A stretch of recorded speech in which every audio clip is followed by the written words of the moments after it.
And welcome back to the concert. Nope. Late Night Lately, the Late Night Show. I'm your host, Chad White. If you didn't know, this is the Late Night Show podcast for the website, cpluscomedy.com. Like I just said, it's a website. Go there. Song's not playing anymore. I think I've figured it out. I had to export the songs on GarageBand. Episode, 39? Yep, 39 of Late Night Lately. We're talking about all things late night this week, as opposed to usually what we don't. I just finished watching all the late night shows except for Colbert. You know, I gotta tell you, I have a tough time watching Colbert now. It's just unfunny to me. Although you know it does, it's just because he has to make such a broad show. But I'm so glad he has a cookbook with his wife. That's very nice. That's very sweet. And it seems like it's a joy, mostly because they've been hawking it all week long. Just kidding. What happened this weekend late night? It was now that we're back. Everybody's new seasons have started. We've all returned to this wheel of late night. Now we're getting good guests. I'm not saying that there weren't good guests before, but now we're getting good guests. After Midnight had a very good week, and they mixed it up. They had the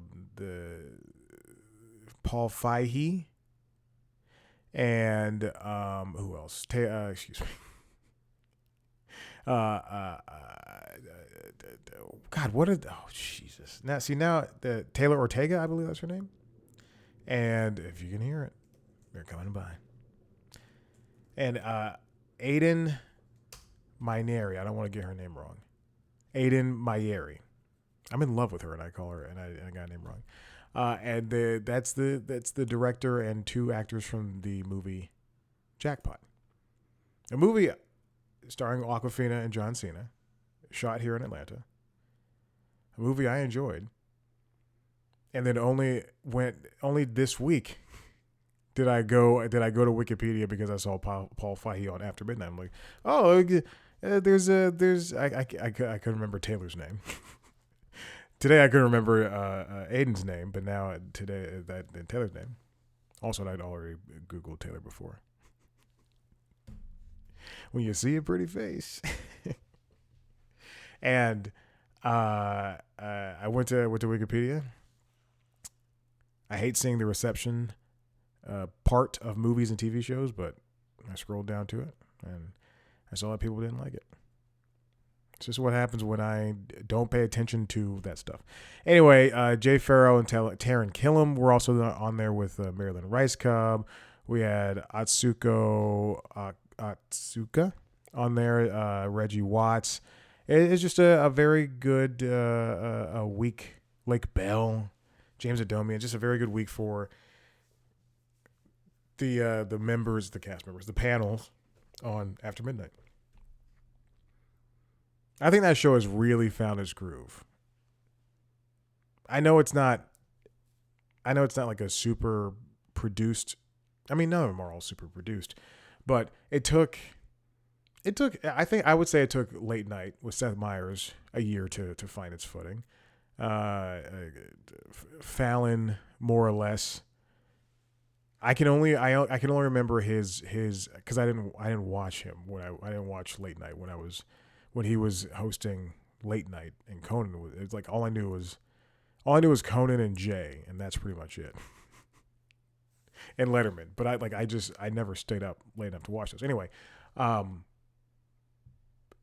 so I can't speak to anybody else, but I will say that Taylor's team and her, this second season is much there. While both seasons are essentially the same, I will say that this second season is much more confident.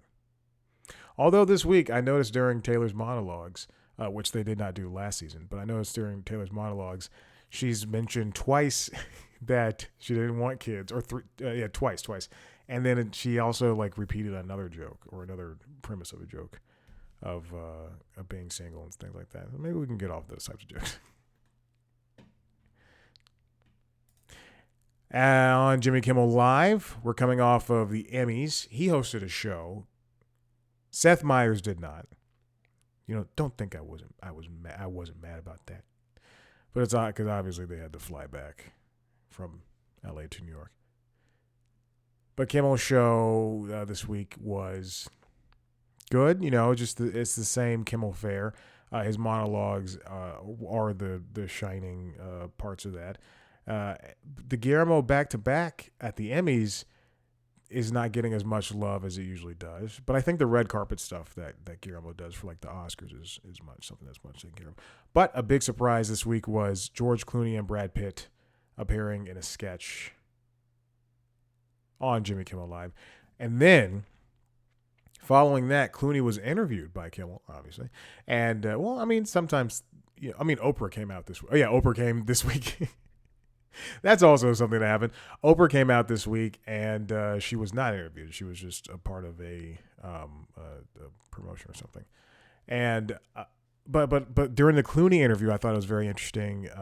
Kimmel asked George about the New York Times op-ed piece that he wrote concerning Biden shouldn't be running, and how it kind of changed the tide and everything. Clooney did play it like very quietly, like almost humbly, saying like, "Oh, I didn't do this. Like we all did it." And then Kimmel kept pressing, like, "Hey, you kind of did." So I thought that was a very good interview. Then there's Seth Meyers only did 3 shows this week, so Tuesday, Wednesday, Thursday, yes, because he had to come back Monday, and he had a decent set of guests. You know what I also noticed? They love Miss Pat. They have Miss Pat on like every couple of months, which is very crazy. Also, Miss Pat was nominated. I didn't know she had a show. She was her show was nominated for Best Directing, and I looked at the director's Wikipedia page, and she'd been nominated multiple times for direction, with Miss Pat's show specifically, and I just think that's so wild to me. Anyway, they had a lot of closer looks, and I mean that's pretty much it. They just basically did 3 closer looks in a row, which is fun. Here's something I want to talk about: The Daily Show. They did not have a Monday episode, so Ronnie Chang came in the rest of the week and hosted Wednesday through Thursday. And I have to say, if you are somebody who likes comedy, know what you're getting into. Not everything is going to be the Jon Stewart way of style of telling jokes. Sometimes you don't need that. There's other comedians that work on this show and that have different styles, but they have more or less, the writers are going to write in the voice of The Daily Show as well as the host for that night. And Ronnie Chang had a very funny Tuesday monologue that covered the second attempted assassination of Trump, and other political violent acts and stuff like that, rhetoric and everything like that. And it was so funny, and this audience was not having it. Like, I'm sitting here laughing at home, enjoying this monologue, but this audience was not having it. Versus if you brought Colbert out, they'd be laughing their butts off, and it just wasn't, they brought him out with his boring monologues. And it sucked because Ronnie's such a funny guy, and you could hear it in his voice that he wasn't getting defeated, but he was getting annoyed that these people were not laughing. If you think that if you're in a bad mood, don't go to a show. If you think that comedy is going to change your mood, it's not. I'll tell you that right now. It's not. Oh my God. But The Daily Show had a great week. I think so. I know so.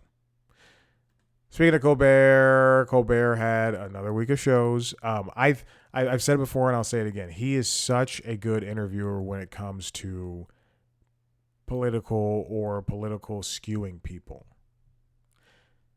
He spoke with, on top of having a piece with his wife, and they cooked something out of their book. Oh, that was last week. Never mind. Okay. All right. So I'm lying to myself. But when he talked to Rachel Maddow and Anderson Cooper and They're both great, wide skewing political, excellent interviews, and they're things that really work. They're people who know what they're talking about. Steven can cover it too. When Steven's talking about pop culture, I just think that if it's not The Hobbit or Lord of the Rings, I feel as though it's not very good. Because when you host a show on CBS, when you host a show like this on CBS that has to appeal to all the masses in the world, it also, you have to ask when you talk to Billie Eilish, yes, you're going to get all the views on television and on the internet. However, he's not going to be asking very interesting questions. You're not going to be getting very interesting answers.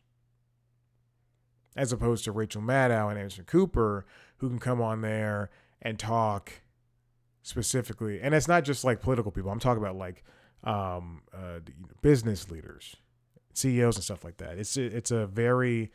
Steven's very good at driving those. But you can't have that on a broadcast late night show all the time. I'm going to clear this notification on my phone because it always looks like I have a message from Instagram on there. I get messages. No big deal. And again, it's not to say that Steven's not funny. It's just to say that he's a much better interviewer when it comes to the people like this. The Tonight Show was very interesting this week. When Jimmy is able to have somebody like Hillary Clinton on and I like Hillary, but to make them have a little bit of fun in the process, it's great. And so he also I enjoy Jimmy's monologues a lot. I don't know why. They do some of the same jokes a lot, like in the same vein that John Oliver does the same jokes as well. But you get over it. It's whatever. And he's been promoting his horror-filled nights. The Tonight Show horror Tonightmares, excuse me. I couldn't figure out what it is, but the Tonightmares. However, the one I want to bring up, the video I want to bring up, is Ava Mendez. She popped in to talk about her children's book, and they talked about Ryan Gosling and all that stuff. But it was so lovely to see her because I know she took a step back from the spotlight in order to be a mother, and I just think she's a great actress. Obviously I think she's very beautiful, but I like her a lot, and I was glad to see her. All right, let's get in to the news, to the topic of this week.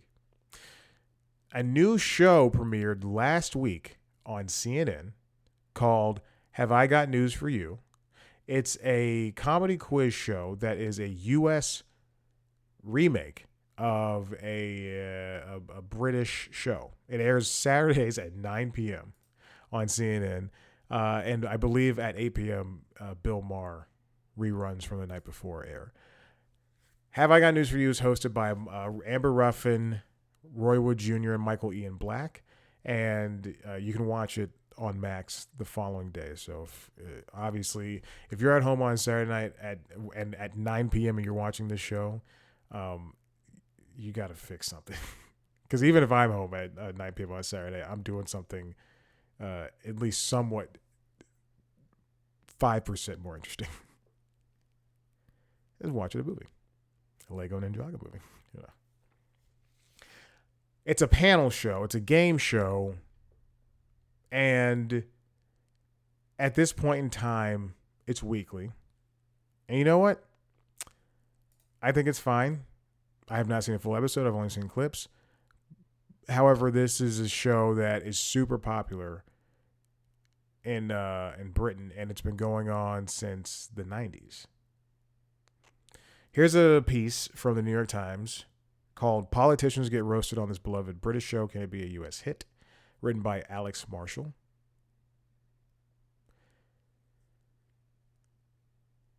Filled with snarky humor. The episode of the British version was typical of a show that, since launching in 1990, has skewered Britain's politicians often to their faces. Lawmakers, including former Prime Minister Boris Johnson, have been regular guests.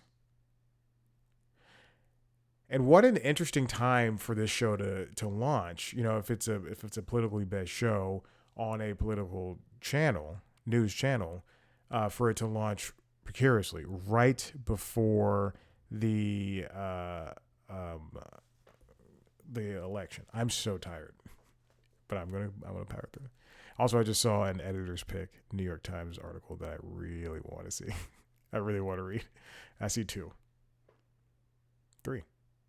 Cool. I'll open them up, and I'm not going to talk about them. I did open them up. David D'Alessio, a professor of communication at the University of Connecticut, said it was a, quote, crazy decision to launch a show this fall when both parties were looking for opportunities to portray themselves as under attack from major news outlets. Has someone at CNN lost their mind?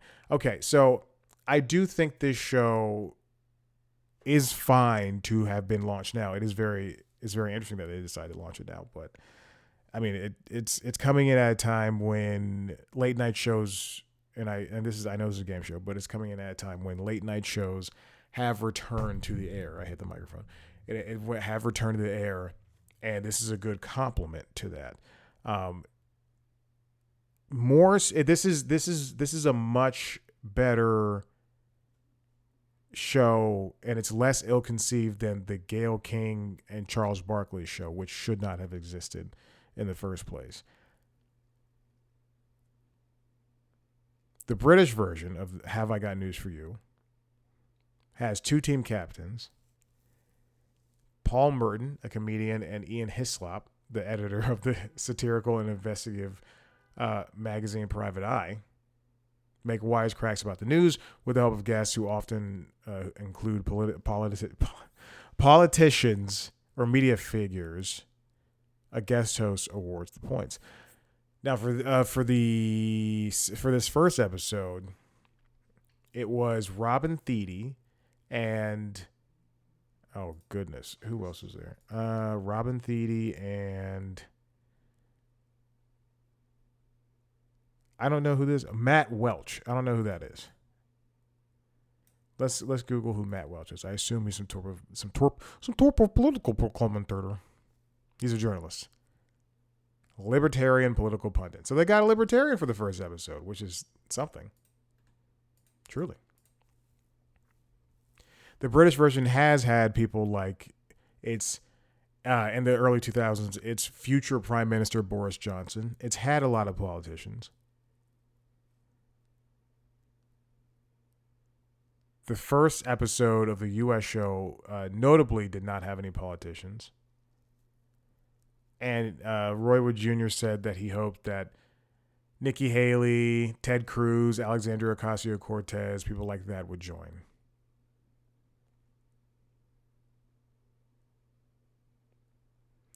Roy Wood Jr. said the tone would be less righteous than political satire on late night TV. The show is set up as a game show, he said. It's serious, but let's deliver a format that has a little bit of lightness to it. And this show can work as long as they don't skew one way or another, because people on the right have said that and I'm not saying Republicans, I'm saying people who skew towards MAGA, they have said that they're tired of liberal news channels coming after them and them only, which CNN is not a liberal news channel. It might turn a little bit that way, but it's definitely not, especially its owner. It's definitely not. And also the CEO is definitely not. So let's get these facts straight at this point. And it's a tough show. It's a tough show to do, though. Like, we have to acknowledge that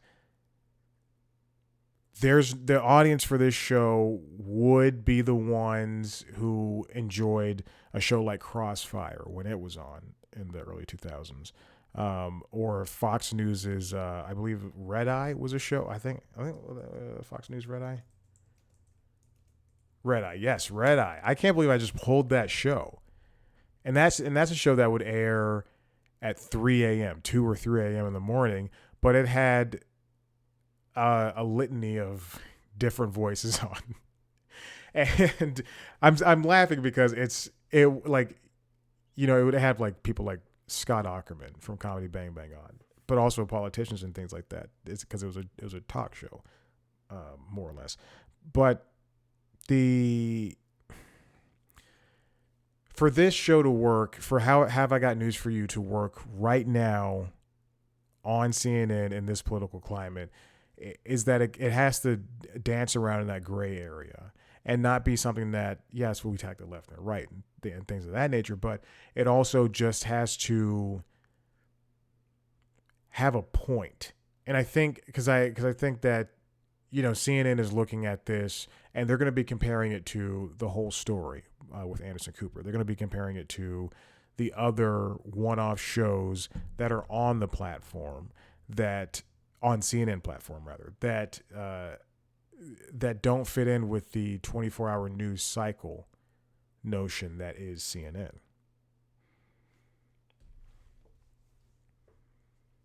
I like the idea, and I think it's fine. It might, and to put it on a Saturday is you're already kind of setting low expectations. I would like to see how this show would perform, maybe even on a Friday, on a Sunday, at most, but a Friday would be great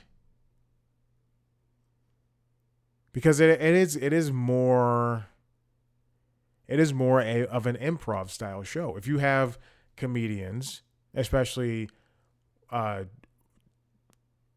three who are, well, I don't know if Amber's an actor, but Michael's an actor, Roy is an actor. Roy does stand up. Michael has done sketch. Amber has done improv and sketch, and she writes currently for late night. Then you're not going to need traditional writers like a slew of traditional writers. There's going to be some sort of improv response, and I think this show can be not the when there's breaking news on CNN, they're working with all the details they're getting at the moment in time. I can say that because I've seen so much breaking news. That's when I was at CNN. Now, have I got news for you as a pre-tape show? Obviously, but they're going to be talking about very important things of the week, and they have to make it interesting and they have to make it funny. So there's that line again. There's that gray area. They can't be too harsh on any side of news, and they also have to be funny and topical. They can't retread the same thing that Fallon and Kimmel and Colbert and everybody else says. Even though those hosts more or less, I guess I'm saying more or less, even though those hosts sort of step on each other's toes all the time. Because, I mean, that's what, if let's pretend each show has 10 writers and there's 7 shows. There's 70 people plus 5 or 6 hosts and sidekicks and all that stuff, and they're all chiming in. There's a chance that some of the jokes are going to be the same. Anyway, have I got news for you is congratulations on that launch, and I would love to see them. It's an hour-long show, and right now there are 2 clips up on the YouTube channel, but it says they have 12 videos, so I guess some of them are hidden. I would love to see them break up some of these clips and even promote the show. Like have a reason, have a place to promote the show. Because I feel if comedy fans get a hold of this and it's funny, then it could do gangbusters for CNN. And by gangbusters, I mean it could do well. It'd get them a couple 100,000 views. I hope they give this show enough time to breathe and to grow in the same way that Paramount gave Viacom and my favorite basketball team, the Seattle SuperSonics. I was alive when that happened. It's crazy.